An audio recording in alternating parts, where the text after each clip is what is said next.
Welcome to another episode of Prioritize. They accomplish while you drown in lists. It's difficult to juggle your responsibilities. Husband, father, brother.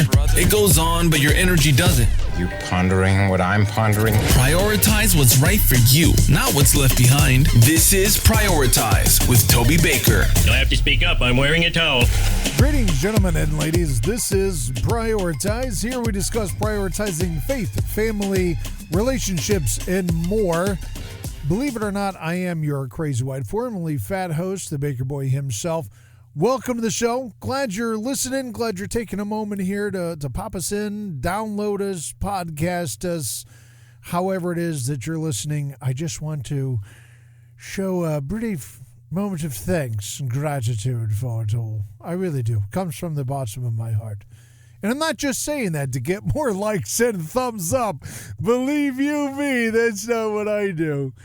No, you got enough people pressuring you as soon as you get on. Hey, if you haven't already, like, follow, comment, subscribe. And, you know, it's like, can I just, like, this is my first time ever hearing you. Do you mind if I take 5 minutes or 2 minutes and just listen to what you have to say? We get beyond that point, then I'll decide for myself. I believe you're probably enough of a human being and an adulting type of human being to make that decision for yourself. Got a quick question for you. You ever been to Arizona? Whew, it gets warm out there, doesn't it?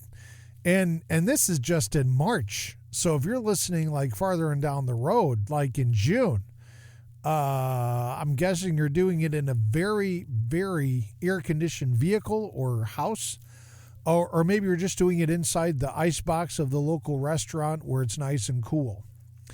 So was in Fort Wayne here recently, a couple of weeks ago, and I get the call from my mother.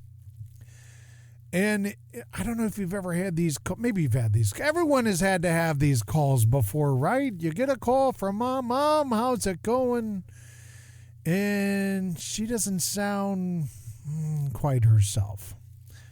She's in between crying and just finding out this devastating piece of information that Walt had passed away. That's pretty hard to take. Walt was a good guy. Walt was like a father to my mom, not her initial fathers, and he was kind of like an adopted grandpa to me. He was married to my grandmother, and it was her second husband. It was his second wife, so they'd both been married before. Like most people, I only had two grandfathers. The grandfather on my dad's side, he had passed away several years ago. I must have been like 11 or 12 years old at the time, and I don't know, I wasn't that close to him, but I'm told by a number of people he was a loving man. He had a debilitating disease that it just took him out of the game. It wasn't Alzheimer's, but something flipped in his brain. There was some kind of a switch, and all of a sudden he would become insanely angry. He had like flash anger that was damaging and hazardous to your health. And eventually took him out of the game. And the grandfather that I was closest to, Grandpa Milt, he had passed away a few years back. Really, really neat guy. Really miss him. Everybody loved Grandpa. Even the neighbors loved Grandpa. They barely knew the guy, but he'd roll down, Fremont, main road, just basically honking his horn every couple seconds because he knew everybody in there. Knew the faces, knew the names, sharp guy. He was like a big kind of gray, hairy teddy bear that it would drive you around to places. So that was Grandpa. Grandpa was taken out by Alzheimer's, and then Grandma remarried to Walt. And I got to find out a lot more about Walt after he had passed from several of his family members. But Mom gives me a call and says that he had passed away, dual pneumonia in both lungs, and then a blood clot was the kind of the final nail in the coffin. And yeah, that's a pun. So no, it's tough to hear that information. I wasn't super close to Walt, not nearly as much as I was to Grandpa Wright. But still very tough because all of my family, they knew him, they loved him. And, I initially heard, well, Tobe, aren't you surprised that Grandma got remarried? Why am I surprised? Why does this... It doesn't impact my life in a negative way. It's his grandma. She's got, just a few years remaining. Can she be happy? Why does she have to die alone? Her last couple of years with Grandpa Wright going through the Alzheimer's, she went through an incredibly, just a tumultuous time. She had very little energy after investing it into Grandpa and, with the expenditure there. And then she get back home, she was just exhausted. She was fatigued, sincerely fatigued. And he had passed. Her and Walt knew each other from years ago, like decades ago. And there was no affair of any kind. There was nothing ugly. This was a good thing. This was a God thing. This was them, getting together and sharing their golden years and what little time they had remaining. And they both made each other smile and laugh, and they enjoyed each other's company. And it's a beautiful thing. You don't see a whole lot of elderly couples in kind of like acting like teenagers. They're holding hands. They're loving on each other, hugging each other, giving each other smooches. And it's almost disgusting once you see it in person. But yeah, you choke it down, you get on with it because it's Grandma, right? And Walt really cared for Grandma, really took care of Grandma. I went into this, she said he had passed. And so Mom and I, we flew out to Arizona. Obviously, we don't live out in Arizona. We flew out there and we got picked up. It just was reminded of this. It's funny. So I had asked Mom before even getting out there, because I'm thinking ahead. Okay, we're going to need a place to stay. Mom, do we have a place to stay? She says, we're staying at Grandma's. Okay, great. Is there a car rental? Do we need to set this up ahead of time? She says, no, somebody's picking us up from the airport. I said, do you know who that is? Not really. Well, it's Vicky, and Pat. Oh, you know what they look like? Not a clue. So this should be fun. We get off the airplane right away. We're texting these people and letting them know, hey, we just arrived. We got to pick up baggage. I was going for minimalist. I didn't even take baggage over there. You would be very proud of me if you're a minimalist. The only thing I had was my messenger bag, which encompassed my laptop so that I could work on my book, and then my field notes so that I could work on my book, and then a couple articles of clothing and my DOP kit all in my messenger bag. It was very nice. Thing was, we knew going in that we're going to have to hit like a Salvation Army or Goodwill. We flew out on a very inexpensive flight. The nice people, and it's a decent airplane that got us there and back okay. But this isn't the Ritz. Not that there's a Ritz airplane. What airplane would it? This isn't Delta? I don't know. You got to pay for your extra baggage. I'm thinking, okay, so $60 in baggage. Do we really? I'm not really $60 in baggage. Can I just buy some stuff out there? I don't want to carry all this stuff around the airport, and you throw it in the trunk and you get it to the house, and let me just swing by a Goodwill or a Salvation Army or a thrift store, and I'll pick up a couple things. It's Arizona, so, and I'm not there on a fashion show, believe it or not. We're going out there to lay to rest Grandma's husband, so I don't need a lot of clothes, certainly not fancy clothes. So that was the idea.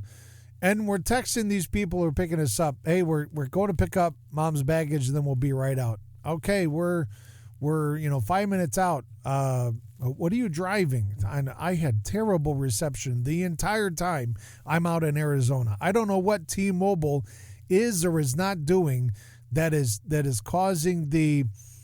On a crap scale, they were 11 on a 10-point crap scale. So, 10 being bad, one being good. They were, it was like a huge suck factor out. Is the point getting across? I think it is. Okay, so we grab our bag. We're standing there at baggage, and we're on the outside. We're looking for this. All of a sudden, They almost passed us. We finally connected. Yes, thank God for the invention of technology. Mom's cell phone, not mine, because mine wouldn't work because I have crap mobile out there. Excuse me, T-Mobile. I have T-Mobile out for Arizona. Really not happy about that. The entire time I was out there. So, sorry, frustrating as it is. We get in the car. Something told me Pat was not having a good time because he was very upset. Like the entire drive on the way over to Grandma's house. I don't know if he was frustrated with traffic, if he was so anxious about all the traffic, but they have one of those old Garmins. Have you heard of these things? Back in the early, when did those come out? Mid-90s, early 2000. This was prior to cell phone GPS, where you could just say, hey, Siri, or all right, Google, take me over to home. Take me to Grandma's house. All of a sudden, your map would display, and there's your pinpoint, and there's your route. This is old school GPS Garmin. And every once in a while, after they would miss an exit because Vicky was more focused on just, helping us feel comfortable in the truck and just communicating with us and having a great conversation on the way to Grandma's. And Pat, obviously, he's anxious about the 3 buses that almost smashed into us, the road we just missed. Every once I'd say, hey, if you want to, I could pull the address up on Google Maps. I got Maps, I got Waze, I got Apple Maps. You're welcome to any of those. So they never really got around to using, which is okay. This lady reads 2 books a week. And I'm thinking to myself, 2 books a week. I'm going to be fortunate if I can get 12 books in this year. I know I sound terrible. Tobe, you really got to be reading more because readers are leaders. You're right. Can I move on? Okay, thank you. So we get to talk, and I let her know that I happen to be writing a book, and she became very interested in that, and we're talking about the ups and downs and all the details of the book, some of the plot line. I asked her, why do you pick up a certain book? Is it the jacket? Is it the title? Were you referred to it?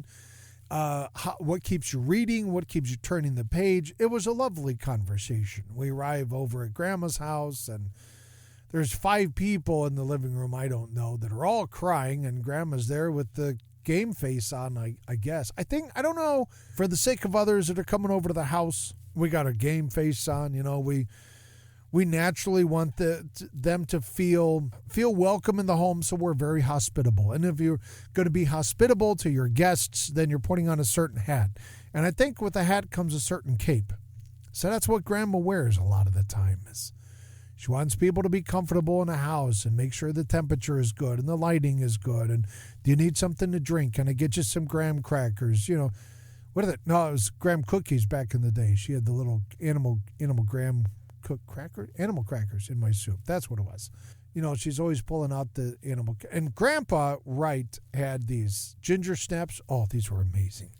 And he would keep them in the freezer. Not that any of that has anything to do with the grieving process. I'm just saying some people are naturally hospitable as one of her spiritual gifts, and she exercised it very well.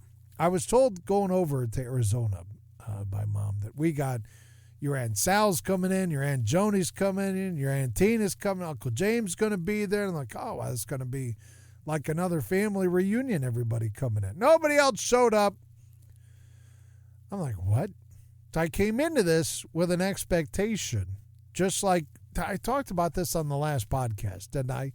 Prioritizing standards, and I had these expectations, and I'm the Clark W. Griswold, and I didn't even, I sort of had it like that, but I kept the expectations low because I don't know what's going to happen. I'm coming in here to serve. I had really no huge expectations. Just thought, hey, family reunion, we'll all hang out. James and I will go for a drive. We'll catch up. And none of that went on. It was way different, way different. We actually got to meet Walt's side of the family in a real way. All of the all the fences were down. Everyone had their hair down. Nobody had their guard up. Because they're all going through the same process, just different steps. They're doing it differently. That phrase, everyone grieves differently. Yeah, that's a real thing. We all grieve differently in our own ways, and there's no race to get through it so you move on with your life. If you don't grieve properly, you're not going to get through this ever. It will always be around you. It will always be over you, this cloud of... Who's the Peanuts character that has the cloud on him? John, who's the Peanuts character with the cloud? Was it Pigpen? Okay, thank you. Nobody wants to go through their life being Pigpen, right? We don't want a cloud over us every day, all day long. That's ridiculous. But there is that grieving process that you move through, and it was very interesting to me to see the sincerity in their hearts and their voice. Now, there was... I guess you got one in every family. This guy was a know-it-all. And I don't know if he took pride in his statue or just was tripping over his own pride. I couldn't figure it out, and it didn't matter, really, because I believe it's the only time that I'm ever going to... Maybe I'm wrong, because it turns out he lives in Michigan, which isn't that far away. I just thought, I don't know if he realizes the character, the persona, the image that he projects. I didn't understand it. Like, don't you get it? You don't, it just, he's one of those guys that knows everything. He likes the spotlight. He's kind of like me. Maybe that's why I could spot it out so easily. I like the spotlight, but in certain moments and in certain shades, not all day, not every day, not all the time. Is that fair? I mean, obviously you're listening to a single guy on a podcast, so there is that bit of pride there. I do like producing a good podcast, dare I say great podcast? I don't know. Okay, that's my own pride. I'm terribly sorry. Forgive me. But when you're an artist, you don't want to put out crap. I'll just leave it at that. Is that okay? I was really taken back by how long Grandma stayed up every single day. I mean, this woman is in her late 80s, I think early 90s. We were up till 12:30 in the morning. One night, we're up to 11:30 at night. Another night, we're up until... And we're planning, we're preparing, we're gathering notes and pictures and all the stuff that happens for a funeral ceremony. And there's Grandma, chipper as ever. I mean, she eyes wide open. She's moving around. And after a few days of this, I mean, you could tell it was draining on her, and obviously so it was draining on me. But she'd go to bed at like 11:30 at night, and I could still hear her and Mom talking, and they're just working through stuff. Which is a beautiful thing, being open to talk, being open to chat, being open to lay the burden on your fellow man, the weight that you're carrying. I think that's really important because no man is an island unto himself. That's not me. I mean, that's scriptural. Yes, it's very good, and you're welcome. We're not meant to go through this journey of life alone. That's why God made us a helpmate. God made me a helpmate. I have Joyce. Joyce is fantastic. I'd be completely lost without Joyce. Grandma wasn't. She wasn't completely lost. This was almost like old hat. Like she'd gone through this before. It's like being on her own again. And I guess when your Grandpa Wright has Alzheimer's in the nursing home for a couple of years, it's like living alone again. But I suppose if I'm in my late 80s, early 90s, and I just lost Joyce, and the party is happening right there in the living room, why would I want to go to bed? There's nobody in bed. The bed would be an incredibly lonely place without my wife. And I'm not being sick. I'm not being facetious. I'm not trying to pull one over on you guys. I'm not trying to be sexual on this thing. I'm saying at the end of the day, when it's just you and your wife and you're in bed, don't you just enjoy holding hands? After all the marital privileges and everything, you have a hand to hold, you have a face to kiss, you have an ear that will listen to your deepest burdens, your greatest desires, your biggest dreams, your loftiest of goals. And she's right there. I wouldn't want to imagine going to bed without my wife.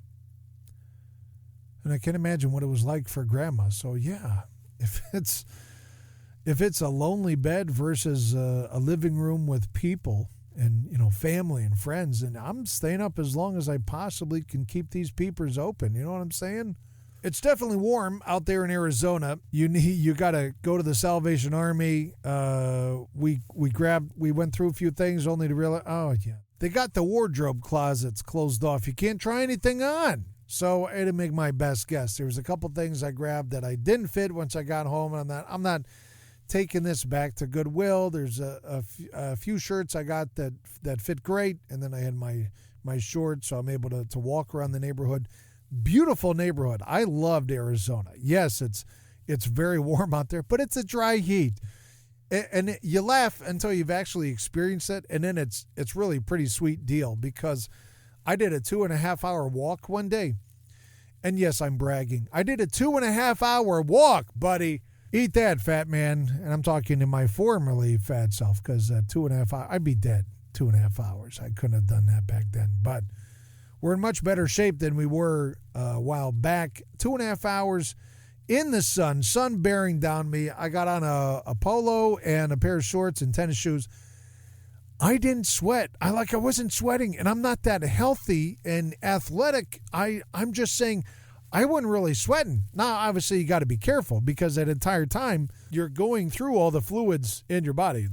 You're dehydrating in that process. So, yes, I was being very careful. I finally got a text from my mom saying, "Hey, are you coming back? Are you okay? Did you die?" So beautiful. I mean, I took some pictures while I was out there, different colored cactus and cactus all over the place, and all of their yards were rock. There were no lawns out there. Very, very rare was the occasion you walk beside a house with a lawn. In the morning and the afternoon, I'd be out exercising with my own thoughts, and I'd call Joyce. I'd listen to a podcast or an audiobook, or just listen to music and be out there processing while we're in the midst of getting all of Walt's things together and helping Grandma through this process. And finally, the day of the funeral was here, and we all get up in our funeral garb, and everyone's looking great. We go over to the funeral home, and obviously we're the first ones there, being the closest of family members, and Walt's son and daughter and his other son and his granddaughters were there. And just initially, walking in, it's one of those moments, it kind of solidifies it. It makes it real. Up until that point, I hadn't seen Walt for months. He and Grandma went to Arizona during the winter time, so last summer was the last time that I'd seen him alive. We had all walked into the parlor together, and there laid Walt in the casket, and so tough, It's never easy. I've lost some people close to me before. We lost a close volunteer youth pastor friend of mine who had passed away several years ago due to a carbon dioxide asphyxiation accident on a camping trip with some teenagers. He was the director, and he was in a bus. They had carbon dioxide circulating throughout. He didn't know about it, and he fell asleep, never woke up. I didn't even know about it until the Sunday after that happened. And I guess this happened on Saturday night, and I walked in, and one of the friends of my folks are there and says, "Hey, Tobe, how you doing?" I'm like, Great. It's another Sunday. We're above ground, He says, "Oh, you didn't hear." Right away, I knew something was wrong. He's like, "Yeah, Dave passed away." Boy, that really takes the wind out of you. And you don't, what? Like there's that denial, right off the back, the denial. Like what are you talking about? I was just talking with him on Friday. We're supposed to connect this week. He says, no, Dave passed away. It's an accident, a youth group outing, camping trip. Oh. Your mind goes into a fog. Like, what in the world? What happened? How did this happen? How could God have let this happen? Dave was a good guy. Walt was a good guy. How could these things happen? You come to a painful knowledge later on that nobody lives forever, right? Like there's a number for everybody, and when my number gets called, then that means it's curtains for Tobe. It's curtains for you. Now, am I trying to go into a dark, dismal place? No, I'm just quoting reality. If we don't live long enough to see the rapture, then yeah, my number gets called. It's curtains for me. Hopefully I had carried out as much of the mission that I was given to fruition as much as humanly possible, to completion as much as possible. Hopefully I made a positive impact in spite of all my negativity, in spite of all my pits and downfalls and I have my own flash anger problems. You hope that you make a difference with your life.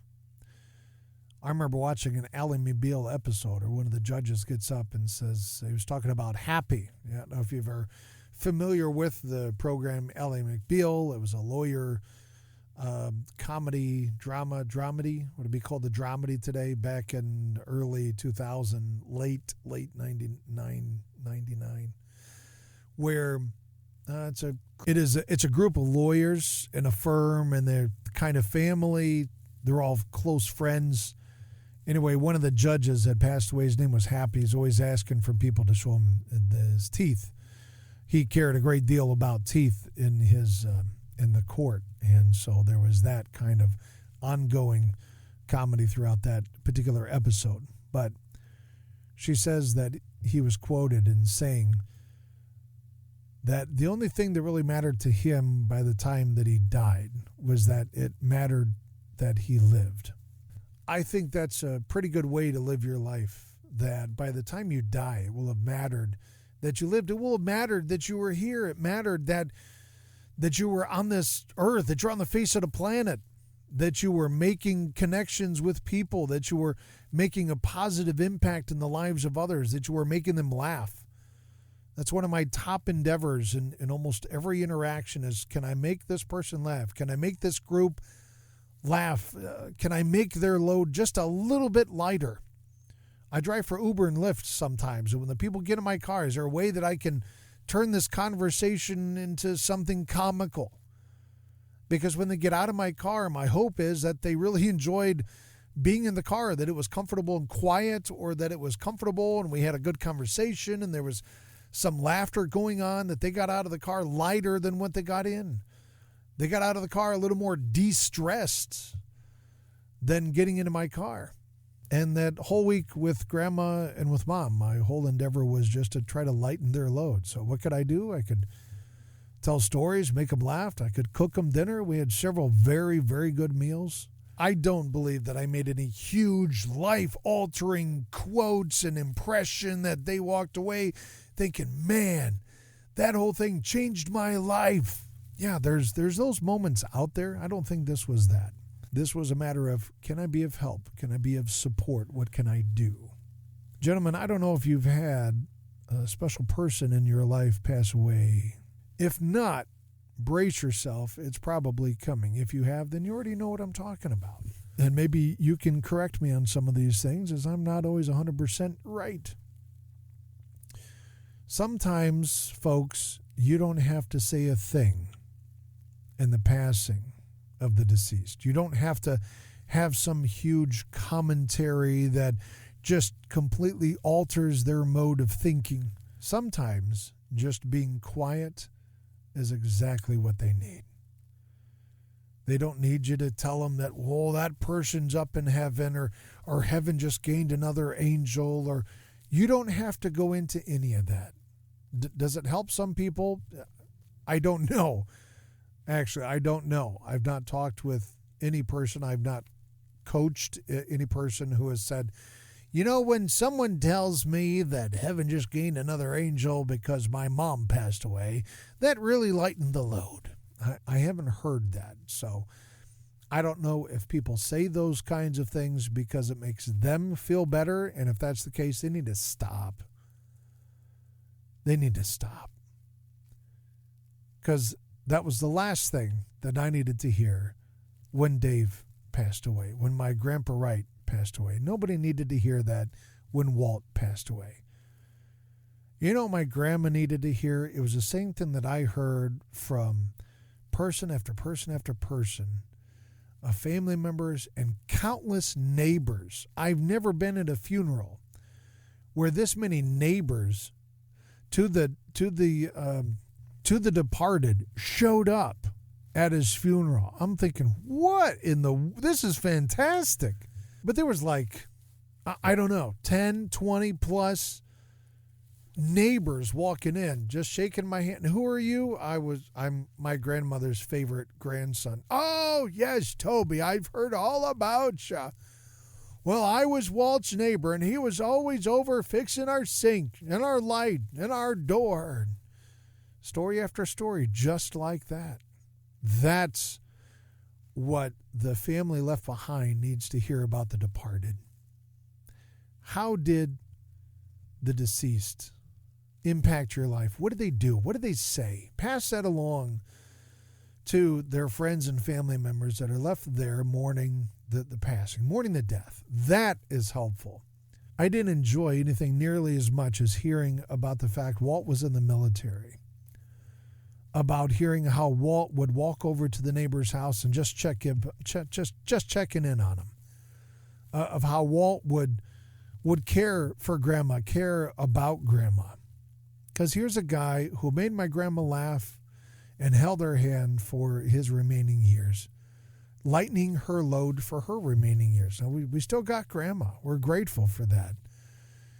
And I'm ever so sorry that Walt's gone. And Walt, sure enough, after listening to Grandma and several other of his close family members and friends, and yes, of course, the neighbors, Walt was a man of God, and I truly believe Walt is standing face to face with God today.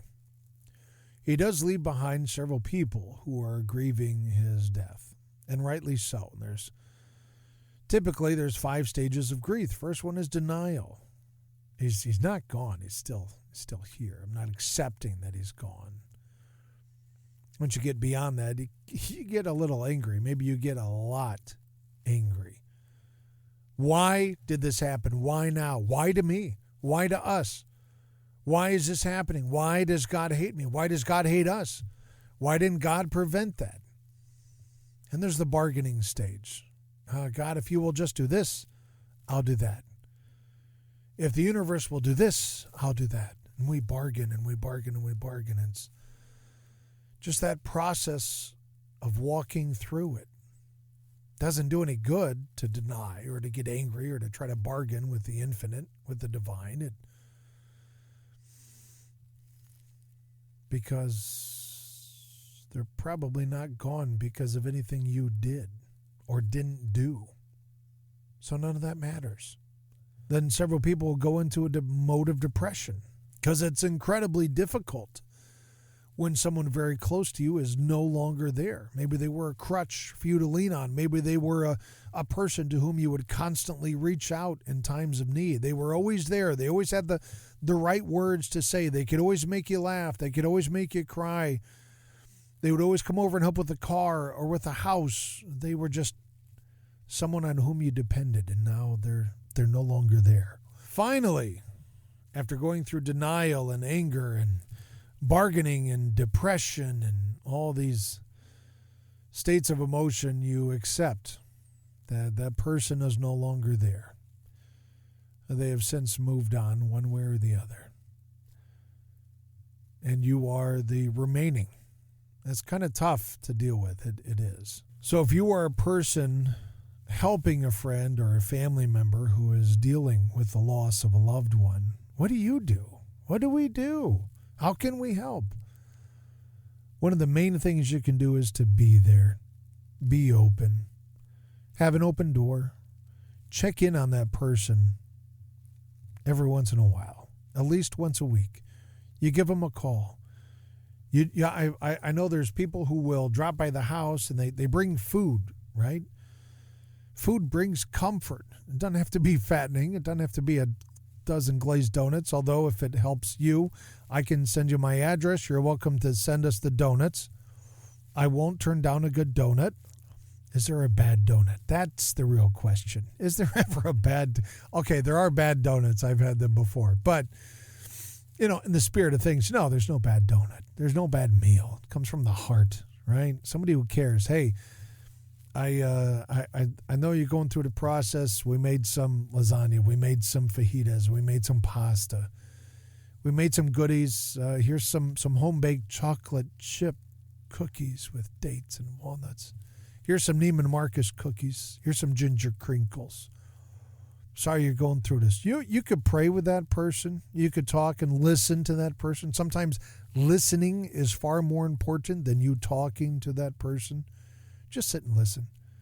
Ask a few questions. Hey, what was he like? What did he do? Where'd you guys meet?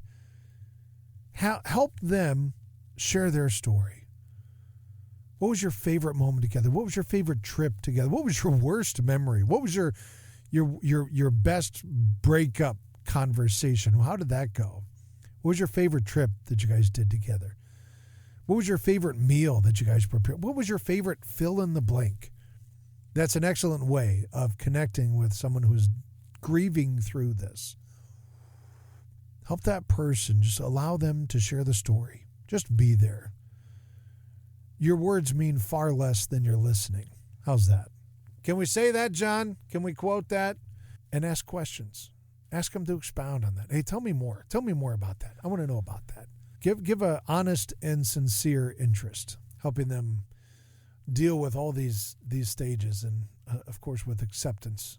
Prioritizing the grieving process is never an easy one, but it is vitally important to your health and the health of those whom you are helping through this tragedy. If I can be of any help, drop me a line. Let me know what I can do. The address is me@tobybaker.life. I'm glad to be of service.